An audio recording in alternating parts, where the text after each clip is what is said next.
Hi, everyone, and welcome to AB Conversations, where we will help you CFP your way out of it. A podcast where you get into the minds of a couple certified financial planners on how we think and feel about everyday financial planning questions and what should really matter most to you.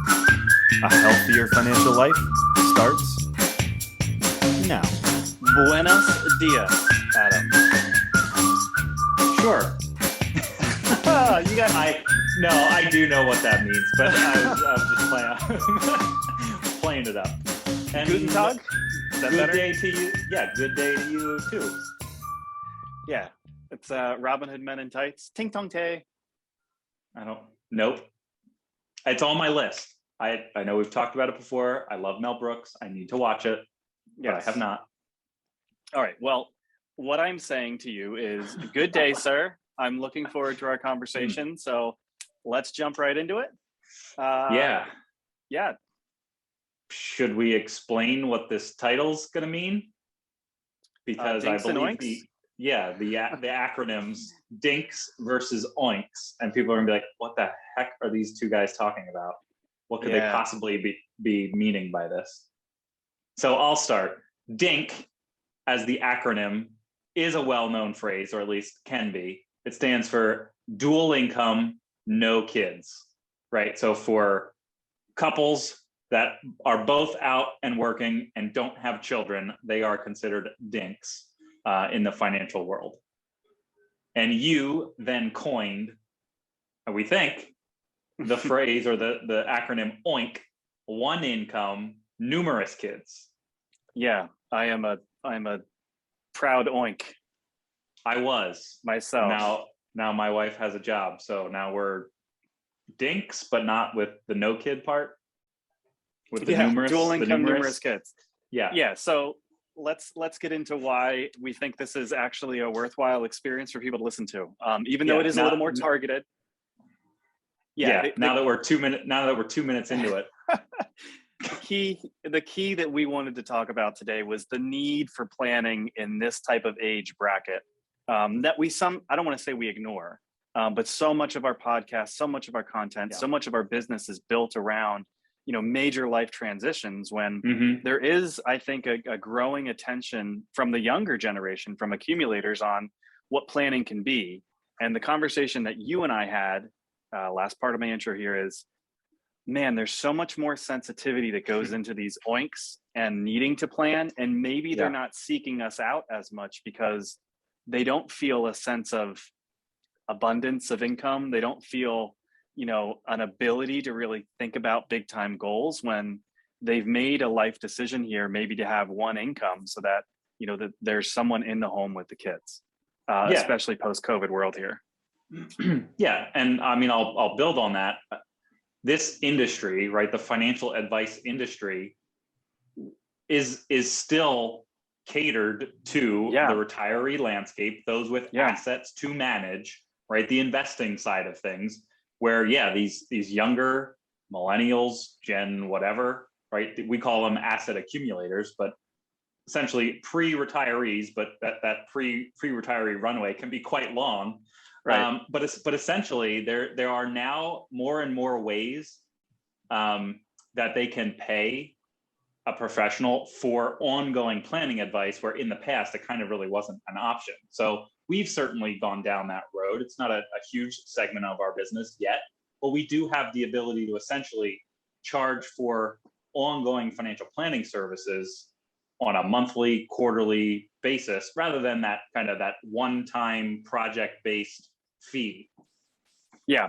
And that's why we want to kind of focus then on these asset accumulators by saying, hey, if you think you need advice, if what we're going to talk about today resonates with you, then let's start the conversation on how that can happen in a way that doesn't present added stress to you to be able to, pay for a professional.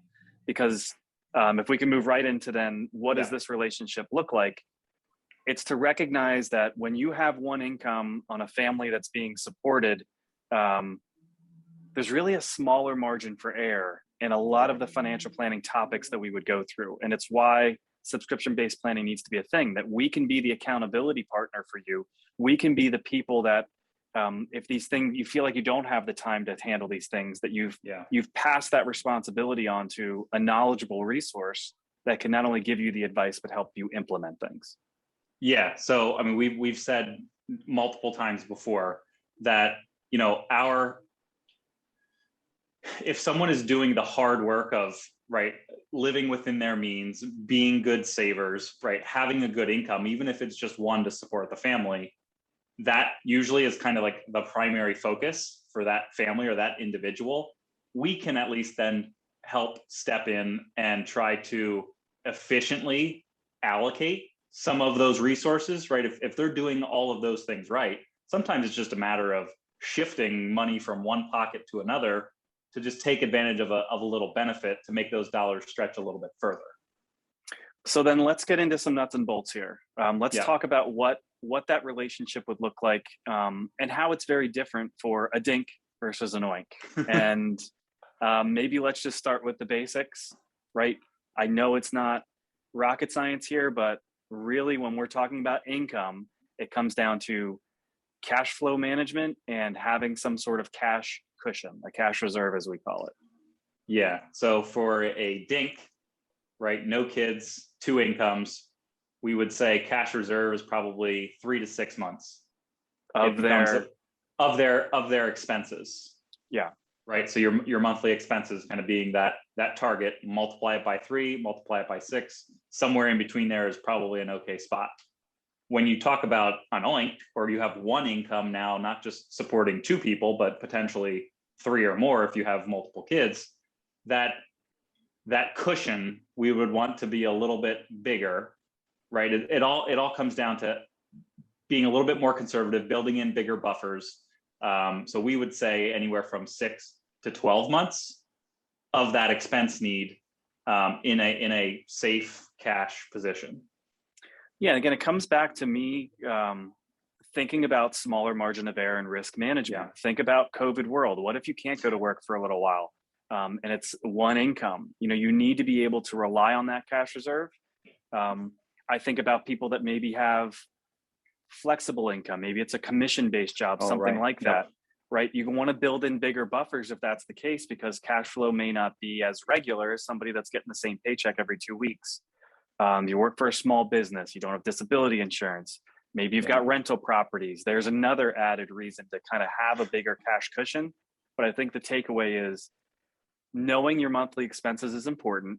Mm-hmm. That's the basis for a lot of our advice on how much to have set aside. Yeah. But definitely, if you're an OINK and not a DINK, we're going to suggest, I'm just going to keep saying, I'm going to laugh every single time. We're going to want to err on the side of caution in a situation like that. Yeah. So the other side of that, and you kind of touched on it a little bit with you know, that income variability, taking advantage of any employer provided benefits, right?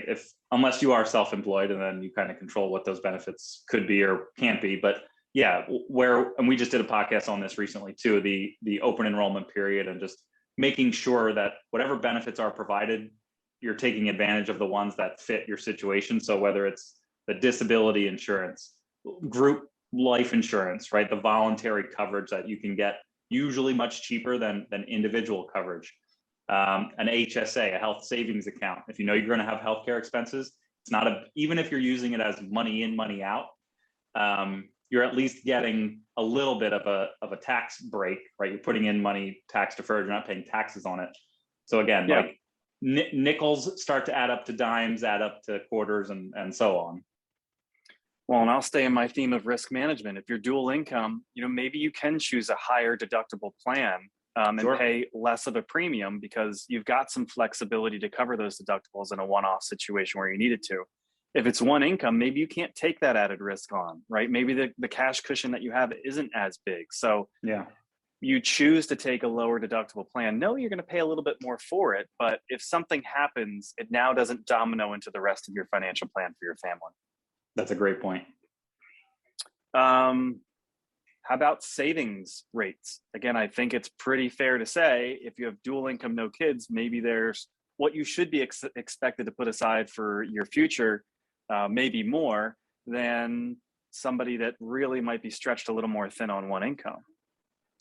Yes. And I'm not exactly sure where you're going with that, but I'll take it from what just kind of popped into my head.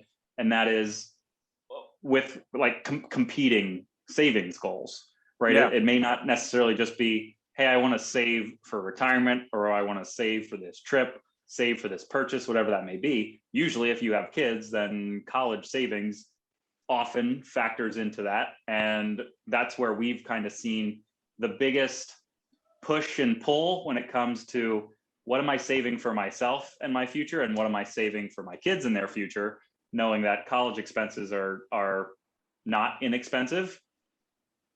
But by the same token, neither is retirement. And now I'll shut up because you look like you want to say something. No, I think I really wasn't leading you down any specific path. It's just I think when it comes to savings, it's even more sensitive for an OINK to really think about their cash flow and try to squeeze what they can out of that. And maybe that is going back to your point on employer benefits. Always get the free money out of a retirement plan. Even if it's harder to save, it's proven that time is the biggest factor here to being able to grow your wealth. So getting something set aside out of your income, don't miss that opportunity with time. Yeah. So, and that reminds me of another thing that we talked about. And we had a client recently kind of going through this that is an OINK, but did have the goal to be debt free sooner than later. And we're accelerating their mortgage payments.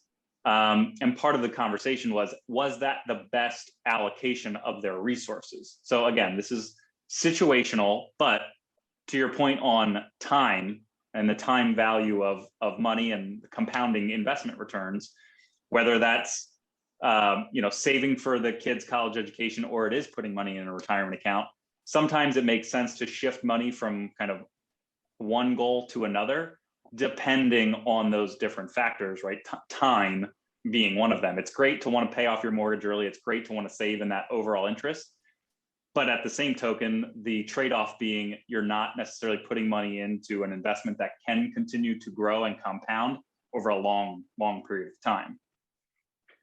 Yeah, I would hope one of the very valuable things we can bring to a relationship like this, whether it's the DINKs or the OINKs, but probably, again, more importantly for the OINKs, is helping people with their goal prioritization, right? When you talk about trying to be efficient with their dollars and a smaller margin of error, it's really important for us to be able to coach people through, okay, we understand that this is a goal, but what if we think about this in this way? How does that feel? And then give some education around how these things don't need to compete, but how you can find greater efficiency and maybe work through different timelines. Let's prioritize this goal for a little while because this is what you get out of it too. Then let's shift our focus to this goal, right? These are experiences that we've not only probably had in our own financial lives, but again, let us bring our experience with all our other clients to helping you prioritize things. Yes, very well said. The other check boxes here, it's things maybe, again, you don't think about in a younger age. It's insurance and estate planning. Yeah, I think the one for me is clearly the estate planning side of things. Just getting your basic estate plan kind of documented. And we've talked about this maybe too much for in other podcasts, right? It's making sure you have a will, making sure you have a power of attorney, making sure you have a living will or the healthcare directive. And in the spirit of this conversation, right, even more imperative for the OINKs, where if that main income earner does pass away or is incapacitated, that can have many negative domino effects if you don't have your wishes or just things documented so that someone can at least take over and take the ball and run with it financially. Yeah, make sure there's protections there on the insurance side, even more so the disability coverage, someone can't go to work, if it's group benefits with life, it's getting your own life insurance. I'll take it one step further. And I don't know if I brought this up before, but there are times in my life when I'm going to jump on a plane or, I'm going to go on a hike with my brother. And I get this panic of, it may be a fair assumption that other OINKs like me operate in the same way where, man, I pay a lot of the bills. Something as simple as my wife being able to pick up everything that's done, account access, know who gets paid what over what period of time. Like, these are things that should come out of a documented process, some sort of I love you letter, whatever it is, to make sure that if something happens, again, the right people are in the know with what needs to change or how to progress. Yeah, so I'm glad you said that, because that's not something I think that we have shared on other podcasts, maybe around that topic of, that seems like such a basic thing to like make sure that the surviving spouse can continue to pay bills without having to track down and call a whole bunch of different utility companies, car loans, mortgage, whatever that may be. Yeah, so even so far as just documenting your estate is great, but even going that extra step of just documenting the actual process for anybody who would have to pick up that ball and run with it is that's so huge. So yes, good call. Yeah, and I'll put that as kind of universal advice, not just DINKs and OINKs, but again, I would hope the value of some sort of comprehensive process, some subscription-based process where we're promising you set agendas. And if that agenda is really just to say, are we sure that we checked this box? Great. We can move on with, I hope, some added, can I say peace of mind there? Some added, some added security, some added comfort to know that you have taken care of the basic things that need to be taken care of. Yes, agreed. Anything you want to add on DINKs and OINKs, or any other? Are there any other acronyms here that we can really use for? My wheels were turning, and I got nothing. Yeah, let's not make it worse than it already is. If you're accumulating assets for the future, if you think a planner like us could be helpful in checking all those boxes, especially if there's some sensitivities, reach out. Let's figure out if we're a good fit, and we don't want the expense of advice to be a hurdle to getting done what you need to get done and having a partner in the process. Yep. Agreed. All right. This OINK is out. Bye. OINK.